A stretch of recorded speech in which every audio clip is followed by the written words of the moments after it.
welcome back to Sustainable AF.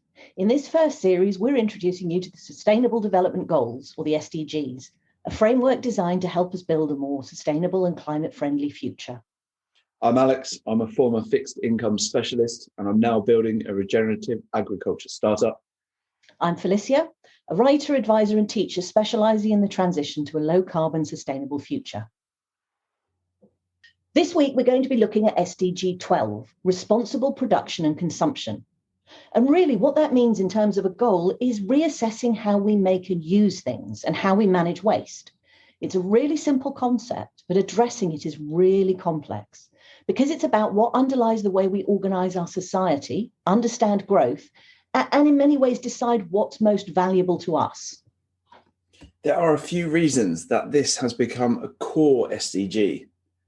One is that our economies are based on an extractive model of mining the resources we need and turning them into things that we want, without considering externalities like pollution and climate change. And whilst we're doing that, we're actually using more resources than the Earth can regenerate. The Earth only has a finite amount of resources. Every year, World Overshoot Day gets earlier and earlier. That's the day of the year where, as human beings, we've used a year's worth of resources that can be renewed by natural processes. It's when we're already starting to cut into next year. Even with the pandemic slowing the economy, 2020's Overshoot Day was August the 22nd.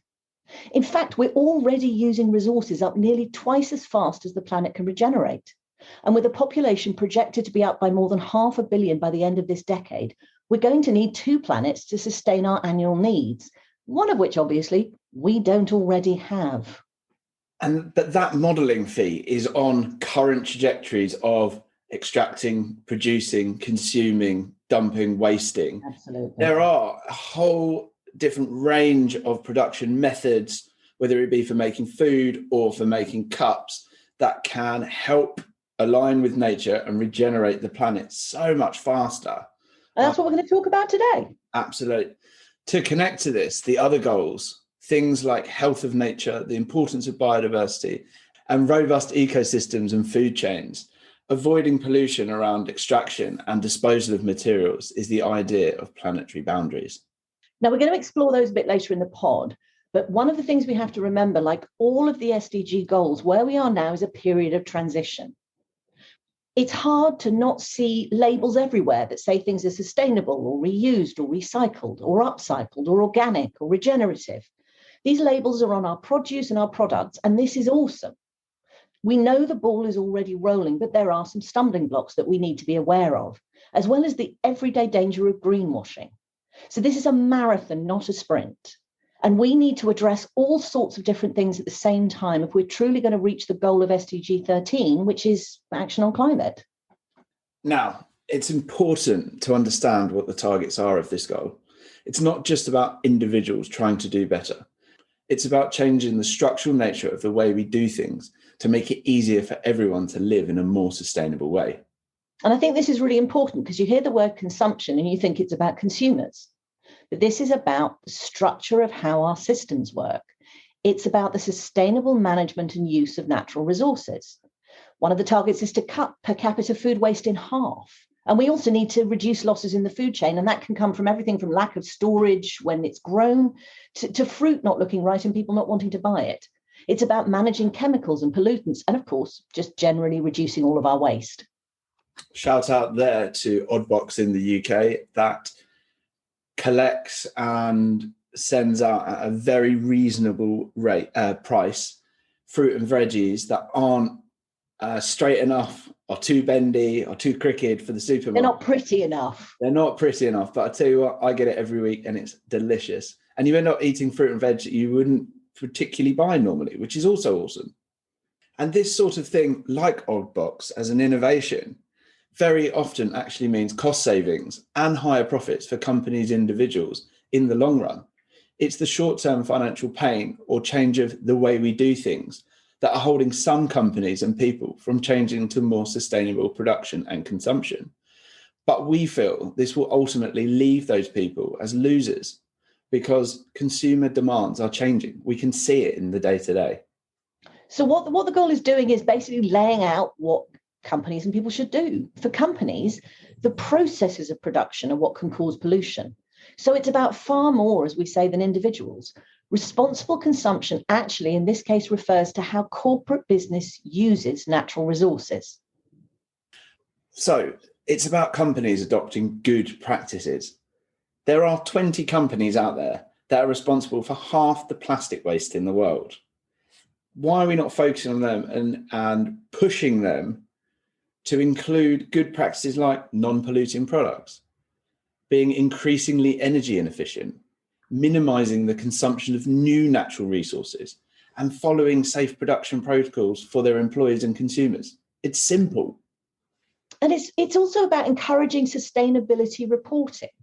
It's about information that lets investors and clients and suppliers and customers know what they're getting. It's also about sustainable public procurement. The government can really lead the way in setting an example. And of course, most importantly, it's about removing market distortions, especially ones that encourage wasteful consumption, like the subsidies for fossil fuels. Yeah, we touched on this earlier, but this is where greenwashing can come in, and where big corporations, like those 20 companies that are responsible for half the plastic waste and appear to be doing something sustainable or green, but not quite getting there, and lobbying policymakers not to change and push away. So that's something we definitely need to analyse a little bit further.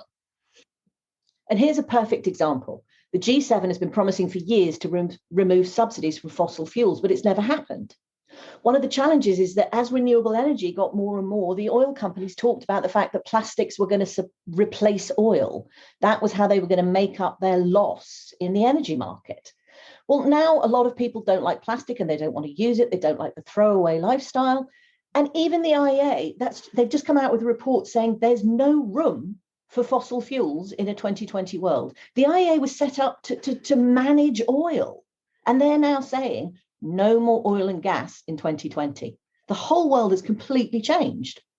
Yeah, that IEA report is so damning for the fossil fuel industry. And frankly, it needs to be. And I think that will send shockwaves through investment portfolios and the fossil fuel industry. It's amazing. I've got to tell you, I mean, I've been working in this field for years. And for so long, it's felt like it's a really obviously known thing amongst people concerned about climate change that we have to stop using fossil fuels. And yet there's always been an acceptance from the fossil fuel industry that, yes, of course, that's got to happen at some point. But, it'll be the 2040s. It'll be the 2050s. The reality is we have to change the way we do things now if we're going to be ready for that transition to have been done by 2050. Yeah, absolutely. And in order to achieve real lasting change, we have to change our operating systems.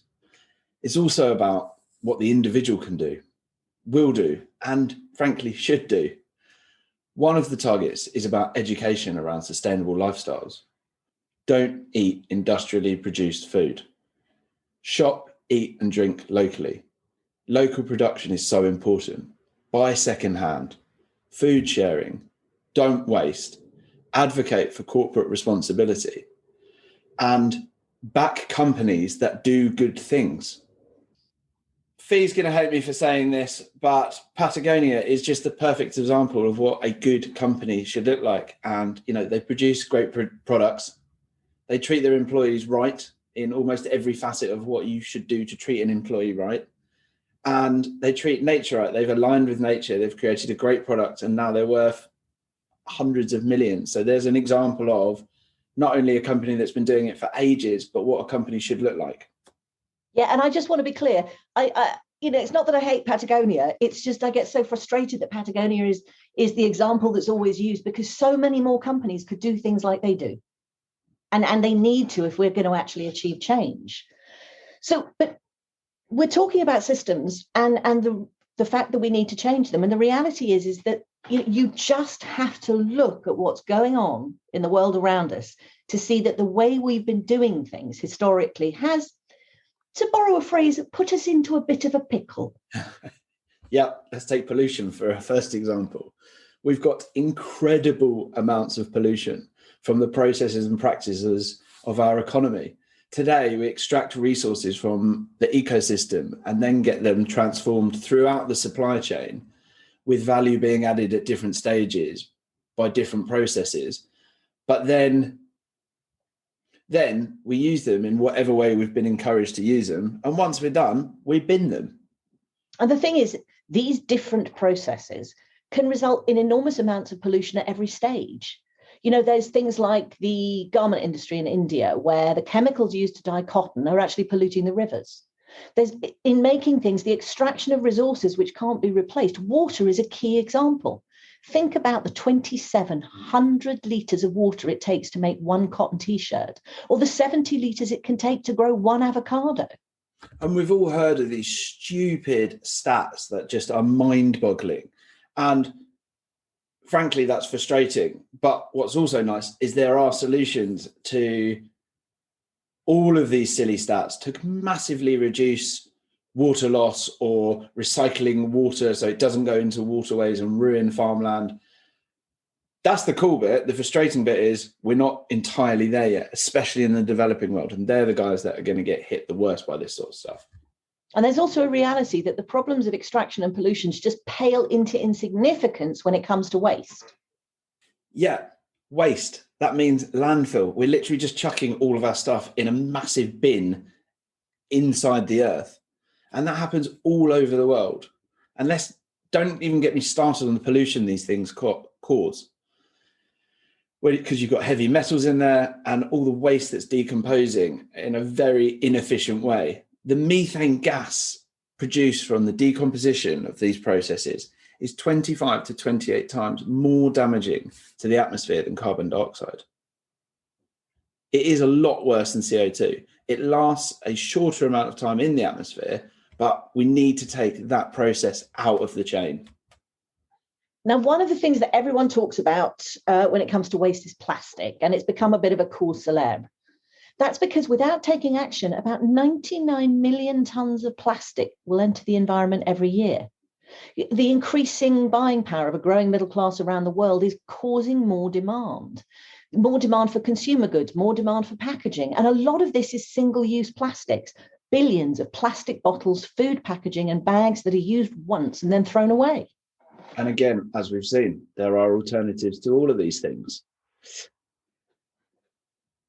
We've all heard about these horrific garbage patches. You've all heard about these horrendous garbage patches all over the world. The North Atlantic garbage patch, which is basically a bunch of rubbish that is trapped in the North Atlantic Gyre, which is a current, is hundreds of kilometers across. It's like the size of a small country. Apparently, it has the density of over 200 pieces of debris, 200,000 pieces of debris per square kilometer. How is this right? And how can we reverse it? Well, also what's incredible is let's not think just about the actual pieces of debris we can see, but what about microplastics?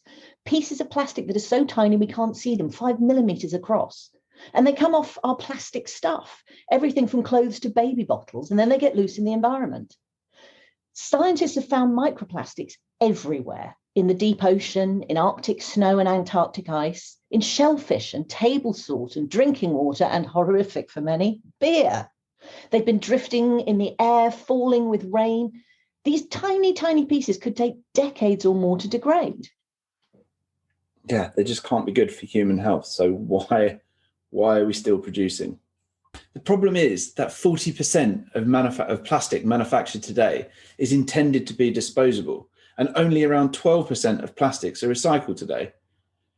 It winds me up so much when I'm making dinner from the supermarket and you go to put plastic, clear plastic, you wash it, you go to put it in a recycling bin and you see that half of it can't be recycled. Why is this? It's shit.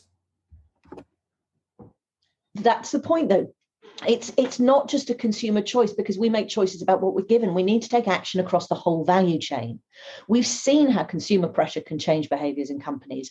The shift away from single-use plastics in Starbucks and Pret and other food companies is a really good sign. But there's an underlying structural problem. Now, Alex mentioned earlier there was 20 companies that are responsible for the production of around half of all single-use plastics. Well, this is actually something that's come from a recent report from the LSE. Yep. They looked at companies at the base of the supply chain that create polymers. What we all think, basically polymers is what plastic is made out of. And this, of course, is usually made out of fossil fuels. It named 20 petrochemical companies, which it says sources 55% of the world's single-use plastics.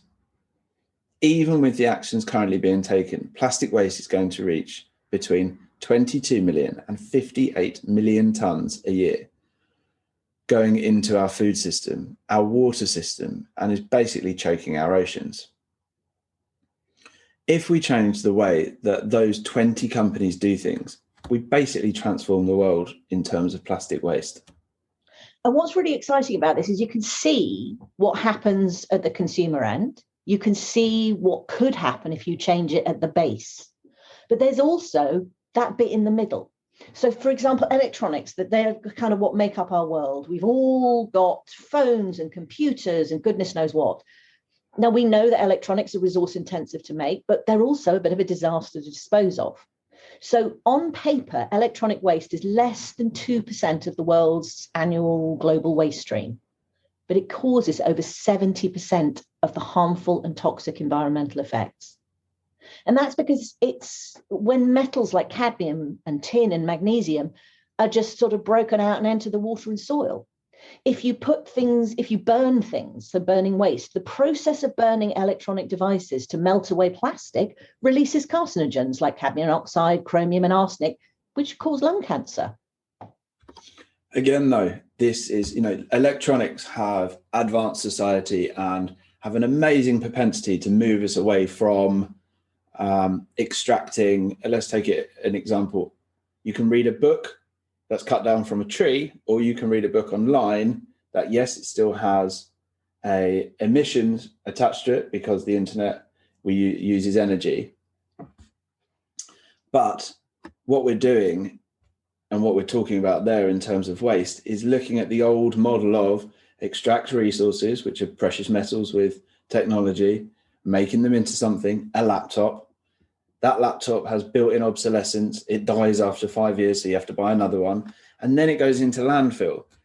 And then the cycle perpetuates of pollution, emissions, poor health. What we need to think about is how, at the end of, either you build a laptop that doesn't break after 5 years, because we all know they can last a lot longer than that. And then when it does break, it's reused. It's kept in a cycle. We'll get to that a bit later when we talk about the circular economy, because yes. I think what's really important is actually understanding the benefits of dealing with this waste. So with all of the electronic waste we've talked about, only about 20% of it's formally recycled. But the actual waste produced annually is worth over 62.5 billion. That's more than the GDP of some countries. Did you know there's 100 times more gold in a ton of electronic waste than there is in gold ore? So if we started managing that waste, we can recover gold. It's the whole new mining. So there's potential in mining these waste streams. Companies like Sweden's Easy Mining are finding ways of extracting phosphorus from sewage sludge and clean rock salt and fertilizers from hazardous ash. Every industry has got an opportunity to do things in a different way. Absolutely. And that includes the fossil fuel industry. Let's look at another big one that concerns us with responsible consumption and production, and that's the fashion industry and textiles, especially fast fashion. This is a really serious problem. The lack of transparency, trusted data available for recycling means that nearly 80% of clothes just end up in landfill.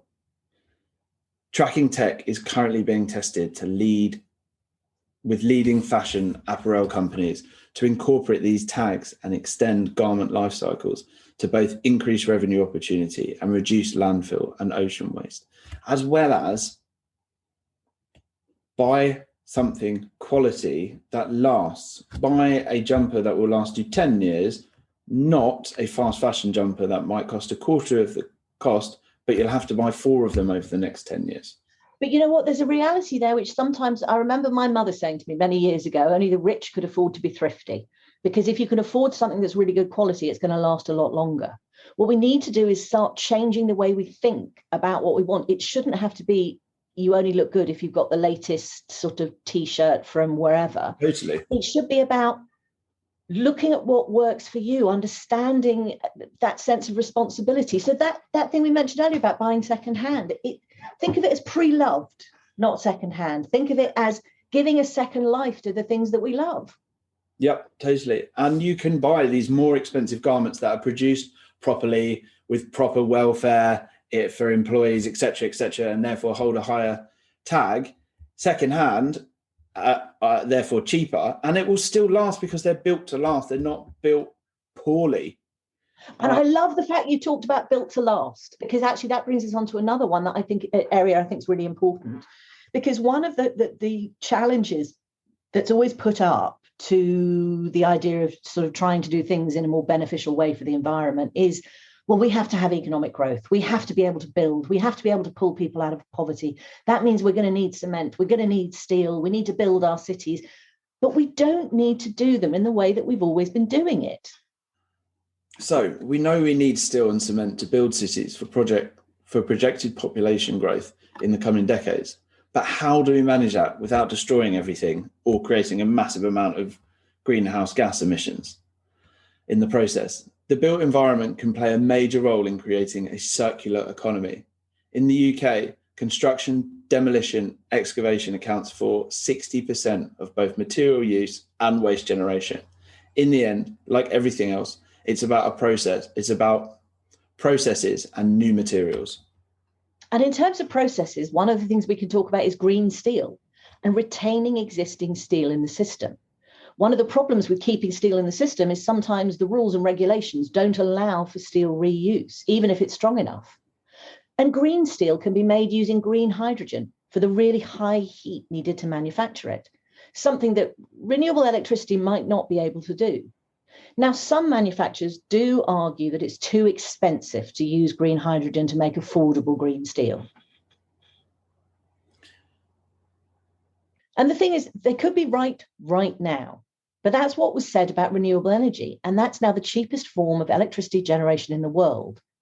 There's some research that's just come out that actually says that the cost of green transition is going to be so much cheaper than predicted. And the reason for this is that none of the predictive models ever factored in how fast the cost of technology falls as it gets rolled out.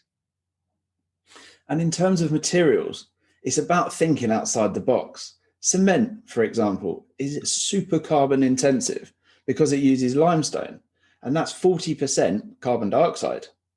So when it's transformed, that CO2 goes straight into the air.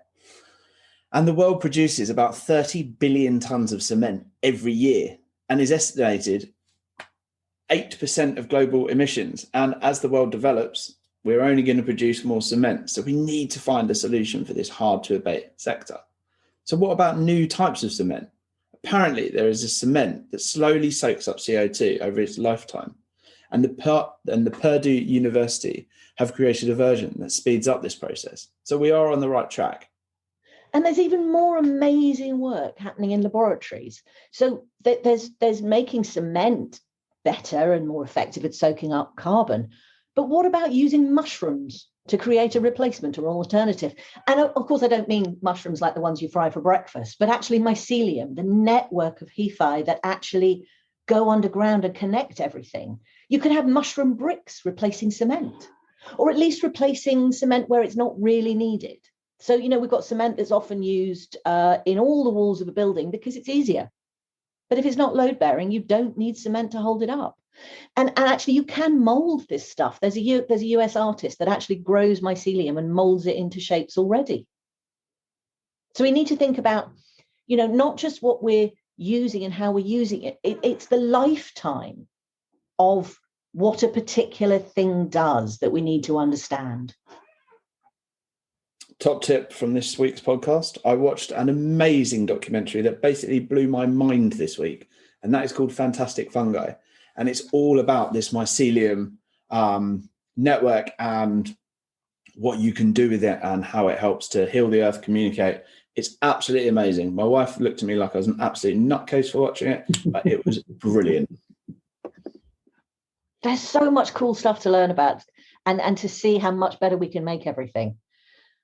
Anyway, but listen, what we need to understand when we're going to, because this is about making choices and about making the right choices. And if we're going to decide which route we want to take, we need to understand the footprint of different materials and how they're used. So it's creation versus use. So paper, for example, has got 7 times more associated carbon emissions than plastic, a lot to do with the fact that, you're cutting down trees. A cotton bag has got to be used many, many, many times, though, to win out over a paper bag. So how do you balance all these multiple factors? If you retain the value within the circle, within the cycle, then we don't need to worry about that. Yeah, and I think simply it's less trips to the bin, people. Can you reuse it? That's quite a simple question to ask yourself every time you use it. Couldn't agree with you more. But one of the things we need to think about when you're talking about the less trips to the bin is recycling. And that brings us on to recycling, an olden but golden process, but there's just simply not enough of it. Only 8.6% of materials used to meet human needs is recycled or cycled back into the system. And this trend is actually decreasing. It was 9.2% 2 years ago, which makes me really sad. With a complete loss of value for materials that are in landfill or the cost affiliated to have them into landfill, it just doesn't make any sense. When you then add that to the point of it's poor for the environment, it's a no-brainer that this has to be changed and we need to increase recycling. Absolutely. And so we've talked about this before, this idea of the circular economy model, and that's actually all about how we keep materials in the value chain. And if you're interested in learning more, check out the Ellen MacArthur Foundation, which has a portal which will teach you all about the circular economy. And it's amazing. It's Ellen MacArthur is this sailor who went sailing around the world on her own. And while she was doing it, started realizing what a closed environment everything is, how we have this one space in which we all live and operate. This idea, other people have talked about it as spaceship Earth. We've got to make sure everything works in unison and in a sort of functional way. Yeah, I love that example. If you think about us as a spaceship, if you keep using stuff, we're going to run out and die, which is basically the truth. So basically, to be a bit more analytical, she builds it on 3 principles: that we design out waste and pollution, which is really important because the research has shown us waste and pollution are the result of the decisions made at the design stage, where around 80% of environmental impacts are determined. And that's huge. And then secondly, it's about keeping materials in the loop. So if you design something to be taken apart and reused, like Volvo did with one of its cars, you can keep all the materials used in the loop and not pollute while you're building. Think about packaging and food. Think about how much could be reused, repaired, or remanufactured. These are huge opportunities, both to prevent waste, preserve resources, and keep the system running. Now, I touched on it earlier, but the whole discussion about built-in obsolescence boils my blood, and why we believe we need the newest, latest thing of everything is basically a marketing ploy. Now, we're not going to actually attack the ad industry because it's a powerful source of story and persuasion and can be used for really good things. But should it always be used to sell more or used to help change the global narrative? And I think the end point of this is literally the most important. And Alex, I'm going to ask you to talk about this a bit later with agriculture and how it works. But what we need to do is regenerate natural systems. Little things, like I remember Coca-Cola building a plant in the UK, and afterwards it actually helped to build and regenerate the waterways around the plant. If you think about the systems, everything's food for something else. So if we return nutrients to the soil or grow seagrass to capture carbon and maybe feed it to animals, we can enhance and protect our natural resources. So there's a prime example of a big company that uses a lot of plastic. But what they've done is they've taken a slight turn to the left or to the right and regenerated their natural environment around them, which ultimately benefits their consumers. Would we like to see Coke maybe using recycled glass instead of plastic around the world? Absolutely, they do in some places. But there's an example of a big company that's doing the right thing. They just need to do it more. Yeah, it's like a big boat. It it takes a long time to change direction, but you've got to support people in changing that direction. And I think what's really interesting. Yeah, I think you've touched on a really nice point there, Fee. Do we scream and shout at the Shells of this world, the Cokes of this world, the McDonald's, or do we try and align with them and show that our values are sustainable values are demanded, so therefore if you produce that, we'll buy it from you? Yeah, I mean, this is the whole greenwash thing and the difference between structural problems and consumer problems. Because if you think about it, Shell is a fossil fuel company. Well, it's an energy company that extracts fossil fuels. And it might be creating something that is used to make plastic. But Coke is just using the plastic because that's the easiest way to package. So what we want to do is Shell to change its business model, Coke to use different materials, people to change the pressure they put on companies for their behavior. There's been all the furore in the press recently about the shareholder resolutions at Shell and changing what people are going to do. The point is that all of these different companies do different things. We should encourage them to do things better. And it's about pressure from consumers and from shareholders and from stakeholders to say, we want to live in a different world. Yeah, absolutely.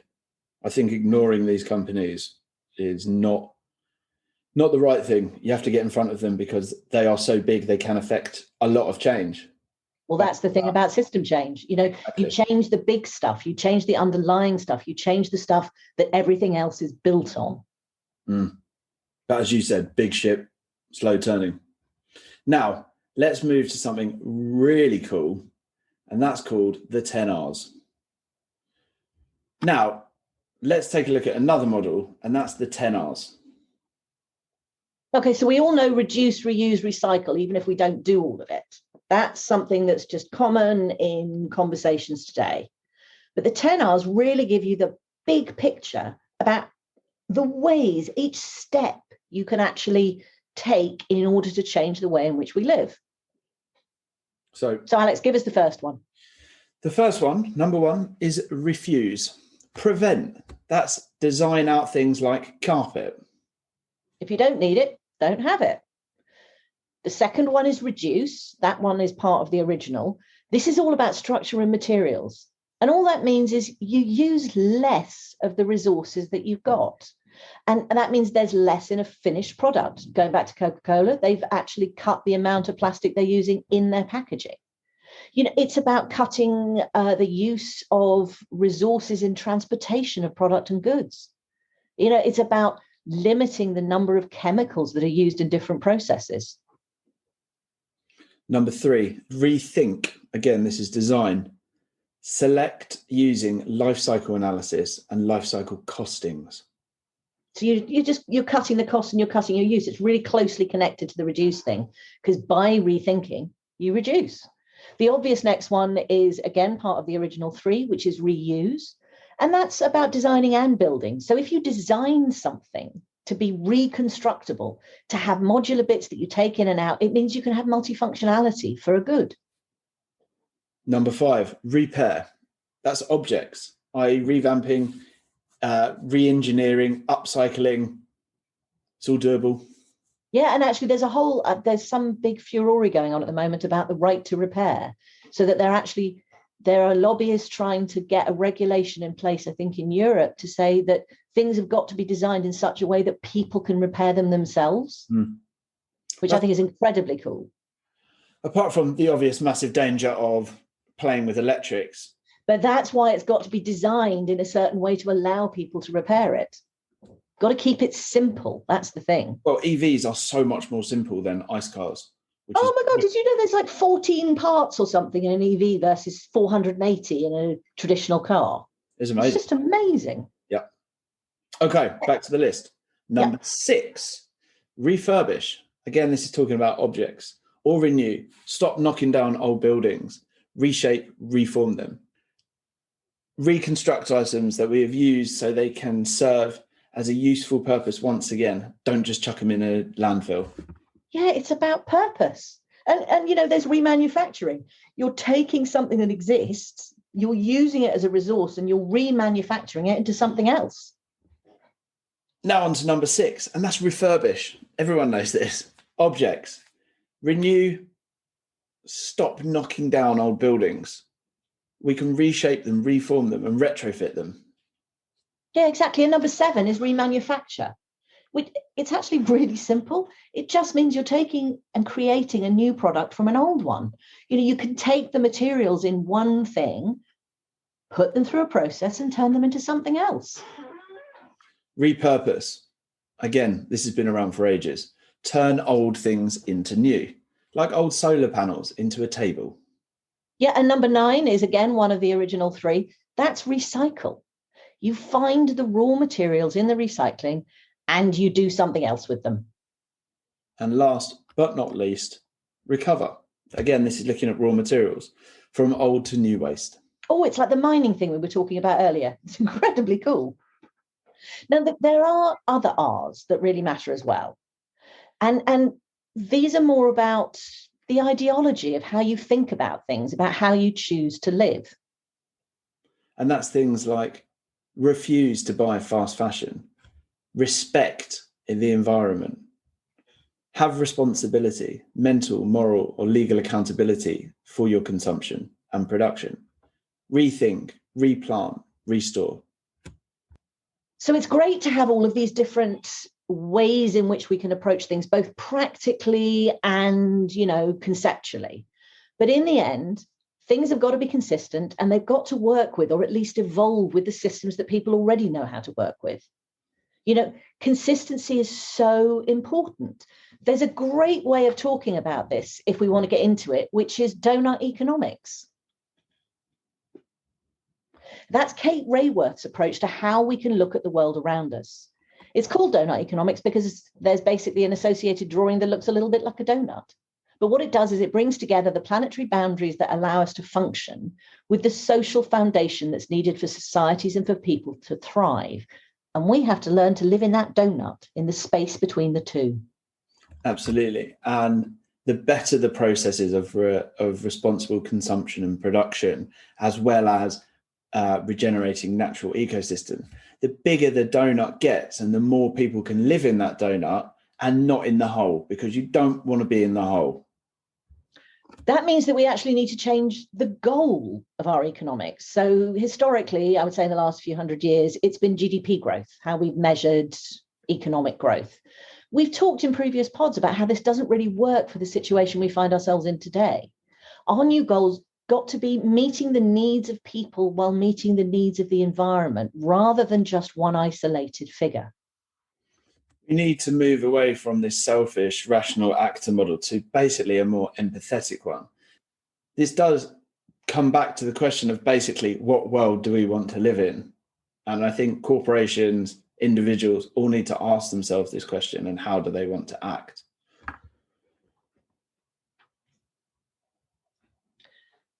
So we've talked about the need to start thinking in systems, because every action has a reaction. We have to start looking at the big picture, and the big picture over time. We need to change the way we design, and this is going to come up a lot, as it already has, when we talk about the circular economy. For donut economics, it's a little bit different. The idea is that we're trying to move away from provenly wrong models like trickle-down economics and design new systems that are distributive and fair. How we maintain the use of materials within the supply chain so that we're not consistently looking for more. Overall, I love this approach because it uses logic and a systems approach to show how environment, society, and life are connected. And it provides us with a new model for measuring progress, which is something that, obviously, if you've been listening to the kinds of things we talk about, is something we're really interested in exploring. And it's not degrowth. It's not about not being allowed to do things or have what we want, but it's about doing things differently. And what's really exciting about this is the opportunity. So Accenture did some research a couple of years ago and actually predicted that over $4.5 trillion worth of new economic growth was a possibility by 2030, just through circular economy strategies using data and digital. And in fact, Gartner actually predicted a couple of years ago that circular economies were going to replace linear ones within the decade. Yep. For an example, the recycling industry in the US which could be, as we suggested, a lot bigger, it already makes over 100 billion in economic activity, nearly 13 billion in federal, state and local tax revenues, and support over 500,000 jobs annually. And this is a growth market. Yeah, absolutely. There's extended producer responsibility, this idea that, producers then become responsible for end of life and therefore have to design things in a different way. That's regulation that's being explored both in Europe and the US, and that could drive a huge amount of investment in the sector. Yep. There are opportunities from cutting costs through retaining materials and increasing in efficiency, all the way to new industrial models and products. There's real opportunity here, guys. Yeah, and especially around new technologies like blockchain and AI and machine learning. A lot of what we actually need is around data so that we can manage things properly. We do need to consider with these new technologies, the energy use and where the energy comes from. We've seen it recently with Bitcoin and the amount of fossil fuel energy that's using to propel that industry forward. If it was coming from renewables and it was therefore sustainable, it might be different. It might have a much brighter future, but at the moment the price is crashing pretty hard on the back of that headline. Yeah, and I think one of those areas that's worth talking about is fashion, because as Alex always brings up, I get annoyed when he brings up Patagonia, which is not necessarily fashion, but fashion is in your face. Fashion is what people see every day, and fashion is therefore ahead of the curve on a lot of these issues. One of the reasons for that is because its impact is so intense, whether that's chemicals and dyeing and pollution or child labor. Poor behavior of a large corporation can have a really negative impact on a brand. Just ask a Nike executive about child labor issues. I mean, Aeon Group has already created an RFID tagging system which can track the life cycle of any garment. And that means it enables effective recycling because it also tags the different elements that make up the material. That's cool. Think about apps that help identify types of packaging and where to recycle it, or loyalty schemes based on the microchip in a cup. Scotland had a big success with its glass bottle return system. Often it feels like going back to models that were popular generations ago, and in some ways they had it right back then. Then it was because there was an access to enough materials. It's now because we've got to keep things moving. I also think technology helps us connect to sustainability too. So it's not just, the idea of literally keeping materials in the loop, but also understanding how things are made and where they come from. So there's a brand called Anova, which actually built a blockchain-based app to let customers scan their tuna tins to find out where the tuna came from, what the fair trade status and certification of the fish was from, as well as basic things that, food needs like freshness and, end of use date and all that kind of thing. That's cool. It would be awesome if you could find out where in the world the product's coming from and where it was produced. It's amazing. Because I certainly wouldn't buy something that was produced in the UK or the US, shipped to China for packaging and then shipped back to... Now, on to big bad COVID-19. This crisis has only further exposed companies and countries' risk of material supply chain disruption, leading to a new normal where global supply chains with local execution is needed to boost resilience and reduce dependency on shortening and diversifying supply chains. And that means we've got to look at different ways of doing the things we used to do. And solutions include, but go way beyond the renewable energy transition to cover broader social, technological, and economic transformations. There's such a strong link between resource use and CO2 emissions. And as it becomes clearer, we've actually seen research that shows that 45% of CO2 emissions could be tackled by transforming the way goods are made and used. Massive. The pathway to a low carbon future is a circular one. In fact, the goal of the Paris Agreement is to restrict global warming to 1.5 degrees C above pre-industrial levels. And this can only be achieved by the way of a circular economy. The circular and low carbon agendas are complementary and mutually supportive. This is the way to drive forward. Absolutely. So next week, we're going to talk more about climate and what we need to achieve our goals. But for today, This has just been around looking at what the problem is, looking at what's around us.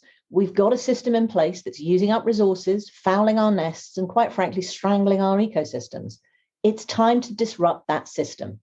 And that means transforming all the elements of the take, make, waste system, how we manage resources, how we make and use products, and what we do with them afterwards. But that's just the first step. We've got to go beyond that now and move towards regeneration. There is a form of economics that discusses this. Unsurprisingly, it's called regenerative economics, which is about an economic system that works to regenerate natural capital assets, which is about an economic system that works to regenerate all capital systems. Those things that provide goods and services needed for or contributing to well-being. But in simple English, we've got to find ways to repair the damage we've done to our ecosystems and economies and improve our resilience. Now, as you can tell from how long this has been and how much we've talked about, this is a huge topic, and we've literally only just scratched the surface. But we hope it's made you think a little bit about how we live in the world and what we can do working together to change our path. So we hope you'll join us next week when we look more closely at climate action within the framework of the SDGs. And as always, if you like us, rate us, subscribe, and stay with us on the journey to becoming Sustainable AF. Thanks, guys.